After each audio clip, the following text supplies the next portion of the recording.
استورد أمير سعودي بارز أطنانا من المخدرات من لبنان. تمكنت السلطات الرسمية من مصادرتها قبل دخولها المملكة العربية السعودية، ووجهت الاتهامات السياسية لجهات معينة في لبنان على إثر هذه العملية التي وصفت بالأكبر في تاريخ المملكة، خاصة وأن شحنة المخدرات كبيرة جدا وصدمت القائمين على عملية مصادرتها من حيث الكمية وشخصية الأمير الذي يقف وراء هذا التصرف. جاء كشف هذه المعلومات الحساسة بعد اتهامات طالت جهات سياسية في لبنان بالمسؤولية عن شحنة المخدرات التي صدرتها الجهات المختصة في السعودية، خاصة وأن المملكة اعتبرت ذلك ضمن مخطط لتدمير الشباب السعودي وفي إطار الحرب الباردة الدائرة في المنطقة. وقالت قناة المنار اللبنانية إن المخدرات التي أعلنت السعودية العثور عليها مؤخرا قادمة من لبنان ضمن شحنة رمان تعود لأمير سعودي لم تفصح عن اسمه، وهو الذي استقدمها إلى السعودية بالتعاون مع مسؤولين بارزين وعدد آخر من المهربين في العالم العربي والمنطقة الخليجية، وذلك من أجل توزيعها في السعودية ودول الخليج العربي.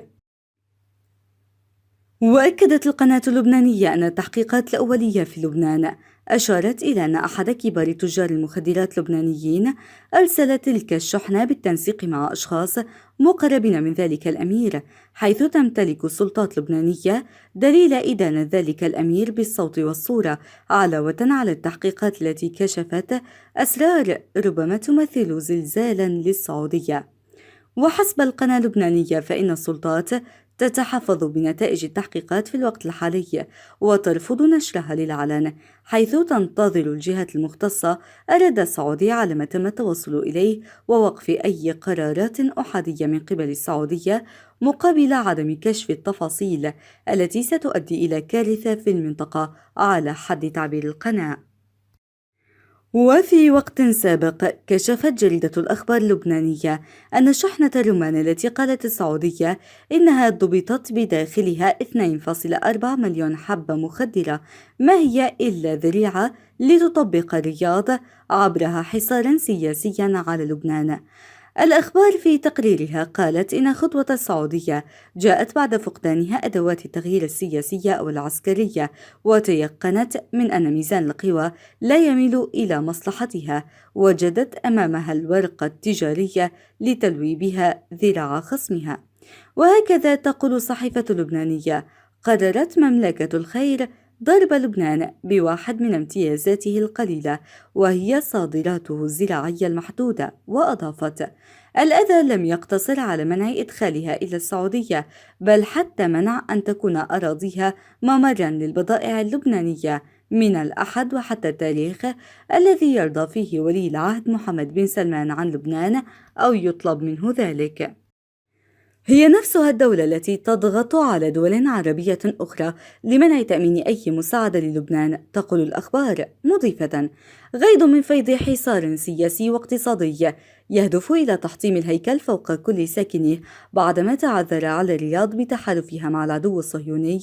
والولايات المتحدة الأمريكية وبقية الحلفاء، جعلوا البلد محمية سياسية خالصة لهم. وتقول الأخبار إن السعودية أوحت في بيانها أنها ناشدت الجهات اللبنانية وقف عمليات التهريب من دون الاستجابة لطلبها، ولكن مصادر دبلوماسية وأمنية أكدت أن أحدا لم يتواصل معها أو يطلب التنسيق، والسعودية لم تسلم أي ملف يتعلق بتهريب الكبتاغون، وحتى يوم أمس لم تقدم المعلومات المطلوبة كمعرفة المصدر مثلاً.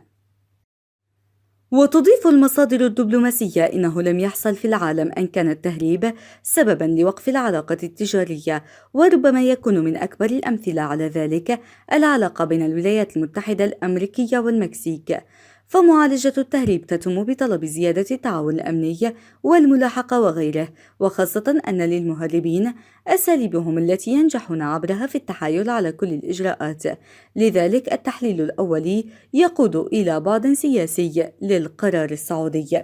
يضاف إلى ذلك كلام رئيس تجمع المزارعين والفلاحين في البقاع إبراهيم الترشيشي، الذي قال إن السعودية تستورد وحدها ما يزيد على 50,000 طن سنوياً من الإنتاجات اللبنانية الزراعية، مضيفاً إن الشاحنة الأخيرة محملة بالرمان، ونحن لا نملك رماناً لنصدره بل نستورده، قائلاً إن مصدر الشاحنة هو سوريا.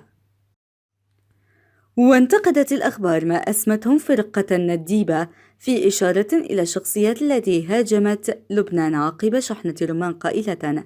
كما درجت العادة ما كادت السعودية تصدر بيانها حتى انطلقت فرقة النديبة لتندب علاقات لبنان العربية وتحديدا الخليجية وتشن هجوما على حزب الله وتستنجد رضا الرياض. وفي مقدمة هؤلاء يأتي في بيان وزارة الخارجية والمغتربين التي عوض أن ترفع التوصية بالمبادلة بالمثل وطلب منع استيراد الألبان والأجبان من السعودية، أصدرت بياناً تدعو فيه السلطات اللبنانية إلى ضبط كل عملية التهريب عبر تكثيف نشاط الأجهزة الأمنية والجمارك على المعابر في ضوء القوانين التي تجرم الإتجار والتهريب وتعاطي المخدرات لقمع هذه الآفة وتفشيها ومنع الإضرار بالمواطنين الأبرياء وبالمزارعين والصناعيين والاقتصاد اللبناني. وأعلنت السلطات السعودية أنها حظرت دخول الفواكه والخضروات من لبنان، وكذلك حظرت نقلها عبر أراضيها عقب إحباط محاولة تهريب 2.4 مليون حبة مخدرة من لبنان. وقالت وزارة الداخلية السعودية في بيان إن قرار حظر دخول الفواكه والخضروات اللبنانية للسعودية إجراء اتخذ لحين تقديم السلطات اللبنانية المعنية ضمانات لإيقاف عمليات تهريب المخدرات. وكانت السلطات السعودية أعلنت صباح الجمعة إحباط محاولة تهريب 2.4 مليون حبة مخدرات من لبنان كان مهربوها قد حاولوا إيصالها إلى المملكة داخل شحنة من فاكهة الرمان. بيان الداخلية السعودية قال إن المنع سيبدأ من الساعة 9 من صباح الأحد 25 من أبريل نيسان الجاري، وذلك إلى حين تقديم السلطات اللبنانية المعنية ضمانات كافية وموثوقة لاتخاذها الإجراءات اللازمة لإيقاف عمليات التهريب الممنهجة ضد المملكة. وقالت وزارة الداخلية إن الجهات المعنية في المملكة لاحظت في الآونة الأخيرة تزايد استهدافها من قبل مهربي المخدرات في لبنان، وخصوصا في شحنات الخضار والفواكه، وأوضحت أن القرار جاء نظرا لعدم اتخاذ إجراءات عملية لوقف تلك الممارسات تجاه المملكة على الرغم من المحاولات العديدة لحث السلطات اللبنانية المعنية على ذلك، وحرصا على حماية مواطني المملكة والمقيمين على أراضيها من كل ما يؤثر على سلامتهم وأمنهم. وفي سياق ذي صلة أثارت تغريدة للأمير السعودي سلطان بن خالد هاجم فيها لبنان ووصفه بدولة المخدرات غضبا واسعا لدى رواد مواقع التواصل الاجتماعي من اللبنانيين. وقال الأمير السعودي سلطان بن خالد آل سعود في تغريدة: لبنان أصبحت مصدر لتجارة المخدرات في المنطقة. وأضاف الأمير السعودي سلطان بن خالد: طبعا حديثي هنا ليس عن لبنان وأهلها الشرفاء، بل عن مجموعات حزب الشيطان وحاشيته، وذلك في إشارة إلى حزب الله اللبناني. وتابع سلطان بن خالد: لقد جعلوا من لبنان خرابا بعد أن كان موطنا للمثقفين والسياح من مختلف دول العالم. رواد مواقع التواصل الاجتماعي عبروا عن رفضهم لما يجري تداوله من قبل الأمير السعودي، مذكرينه بكميات المخدرات التي تضبط في السعودية. في المقابل قالت الخارجية اللبنانية إنها أحيطت علما عبر السفارة بقرار رفع الحظر الذي اتخذته السعودية، مضيفة أنه تم رفع الأمر إلى كبار المسؤولين. وشددت الوزارة في بيان صحفي على أن تهريب المخدرات إلى الخارج يلحق الضرر بالاقتصاد اللبناني والمزارعين اللبنانيين. من جهته قال وزير الداخلية اللبناني محمد فهمي إن بلاده على استعداد للتعاون مع كل الدول لمكافحة تهريب المخدرات بعد الحظر السعودي. وأضاف الوزير وفق رويترز أن الأمن اللبناني يبذل جهودا جبارة في موضوع محاربة عمليات تهريب المخدرات،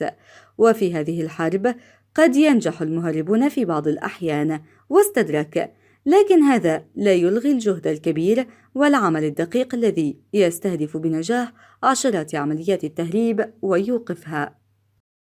ودعا فهمي إلى تعاون أكبر بين الأجهزة الأمنية في البلدين لحماية شعبيهما. وفي الإطار نفسه قال وزير الزراعة اللبناني عباس مرتضى إن الحظر السعودي على واردات الخضروات والفواكه من بلاده خسارة كبيرة، وأشار إلى أن قيمة تلك الصادرات اللبنانية للسعودية تبلغ 24 مليون دولار سنوياً. وأضاف أن الأمر خطير للغاية، وخاصة إذا أثر سلباً على الصادرات لباقي دول الخليج التي قد تتخذ إجراءات مماثلة. هذا ودان مجلس التنفيذيين اللبنانيين في السعودية الانفلات الحاصل في لبنان من خلال سوء إدارة المعابر البرية والبحرية والجوية.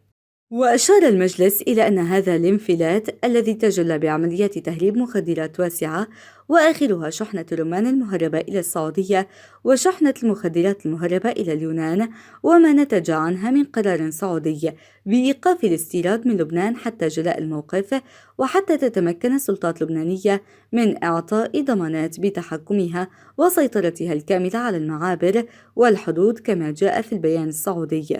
وفي بيان له قال مجلس التنفيذيين اللبنانيين: لكننا وبكل أسف كما كل اللبنانيين غير متفائلين كثيرا بأي إجراء جدي ستقوم به سلطة ملهية بجدالات بيزنطية عقيمة حول حقوق الطوائف ومحاصصة الأحزاب، لكننا نعول على